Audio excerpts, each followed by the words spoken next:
everyone, welcome to session 5. In session 5, you will focus on translating technical jargons in science and technology texts. In this session, we will explore how technical terms are used in scientific and technological contexts, and more importantly, how to translate them accurately from Indonesian into English. To support your learning, please make sure you review all the provided materials, including the files, links, and open educational resources. Engaging with these resources will help you build a stronger understanding of the topic.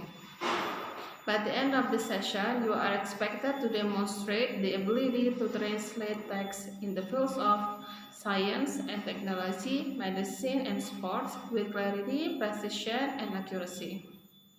More specifically, you should be able to translate science and technology texts from English into Indonesian and English and explain the key characteristics of such translation. As your main reference, please use the book from Hasanuddin entitled Translation 7, 3rd edition, modules 5 to 8. Reminder that your participation in this online tutorial contributes 30% to your final grade, provided that your final exam score is at least 30. Please ensure that all your work is original, as plagiarism will result in score of 0. See you in the next session.